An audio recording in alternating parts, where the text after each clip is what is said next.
بسم اللہ الرحمن الرحیم نحمد و نصلی علی رسول الکریم اما بعد۔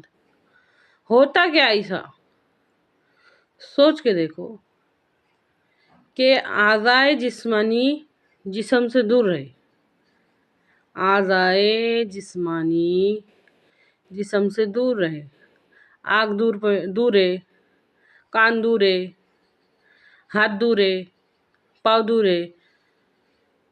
سوچو، ہمارے نبی صلی اللہ علیہ وسلم نے امت مسلمہ کو ایک جسم کی مانند قرار دیا ہے۔ مثال دی ہی جاتی ہے سمجھنے کے واسطے۔ بات کو سمجھو، اگر دنیا کے بھی کاموں میں، دنیا کے بھی معاملات میں ہم مثال دیتے تو کیوں دیتے؟ سمجھانے کے واسطے، کہ سامنے والے کو مثال کے ذریعے سے ہماری بات سمجھ میں آئے۔ ہمارے نبی صلی اللہ علیہ وسلم نے جسم کی مثال دے کے کہ امت مسلمہ ایک جسم کی مانند ہے، جڑ کے رہنے والی۔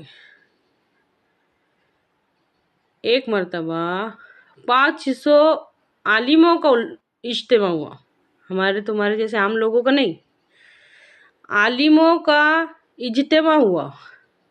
ان کا ٹاپک کیا تھا؟ ہماری قوم کی حد سے زیادہ غفلت اور گمراہی کی وجہ کیا ہے؟ بہت سوچ بچار کرنے کے بعد وہ لوگ اس نتیجے پہ پہنچے کہ نمبر 1 قرآن سے دوری اور نمبر 2 فرقہ پرستی۔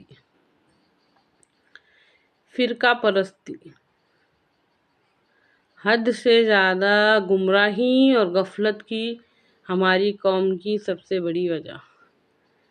اللہ کے واسطے بات پہ غور کیجئے، یہ کیا ہے؟ ہمارے نبی صلی اللہ علیہ وسلم کی فرمان کی ہمارے نزدیک کوئی اہمیت ہے یا نہیں ہے؟ آج ہماری نظر میں دین کا تصور، اگر میری بات کا یقین نہیں آتا ہوا نا تو غور کر کے دیکھو، پوچھ کے دیکھو لوگوں سے۔ آج ہماری نظر میں دین کا تصور صرف اور صرف 5 ارکان ہیں، 5 ارکان ہیں۔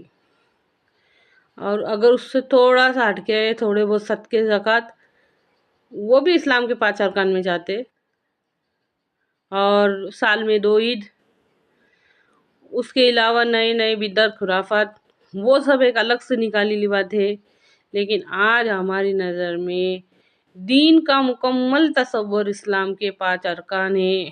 پہلا کلمہ، دوسری نماز، تیسرا روزہ، چوتھی زکوٰۃ اور 5واں حج۔ ذرا سوچو رک کے کہ اگر کسی کی حیاتی 50 سال ہے، 60 سال ہے، 70 سال ہے، کس کی 40 ہے، 35 ہے، جتنی بھی حیاتی ہے، جتنی بھی زندگی رکھی لی اللہ رب العزت نے، اس کے اندر کیا اس کو کیسے معاملات پیش آتے اس کے ساتھ؟ کیسے کیا صرف وہ مصلی پہ بیٹھ کے اس کی زندگی گزار سکتا کیا؟ ایسا ہو سکتا کیا؟ سب اللہ کی طرف سے، سب کچھ اللہ کی طرف سے۔ اس کی زندگی میں کبھی رحم کرنے کی نوبت آتی، کبھی انصاف کرنے کی نوبت آتی، ہر چیز کی نوبت آتی۔ کب کون سے موڑ پہ انسان نے کیا عمل کرنا ہے، وہ سب رہنمائی ہمارے نبی صلی اللہ علیہ وسلم نے دی۔ اب اگر ہمارے نزدیک دین کا تصور صرف عبادت ہے تو ان معاملے کے اندر جو ہم عمل کر رہے نا، وہ من مانے عمل کر رہے، ہماری مرضی سے، ہمارے دل سے عمل کر رہے، تو اس کا جو نتیجہ نکل رہا وہ آج ہمارے آنکھوں کے سامنے کہ معاملات میں بالکل بھی دین نہیں رہا، معاشرات میں بالکل بھی دین نہیں رہا، اخلاقیات میں بالکل بھی دین نہیں رہا۔ اس کے سارے نقصانات آج ہمارے سامنے ہے۔ بے حیائی ہمارے آنکھوں کے سامنے ہے، حسد ہماری آنکھوں کے سامنے ہے، دکھاوا ہماری آنکھوں کے سامنے ہے، تباہی بربادی سب ہماری آنکھوں کے سامنے ہے۔ پر پھر بھی ہماری عقل اتنی بند ہے کہ سمجھ میں نہیں آ رہا کہ یہ سب ہو رہا کیوں۔ اتنا نقصان کرونا وائرس نہیں ہوا جتنا نقصان اور تباہی بے دینی کی وجہ سے۔ بات پہ غور کرو، کیونکہ کبھی ہم اس نظریے سے دیکھتے نہیں نا تو ہمارے سمجھ میں نہیں آتا۔ ہے اللہ، کہنے سننے سے زیادہ بات پہ غور کرنے کی اور اس پہ عمل کرنے کی توفیق عطا کرو۔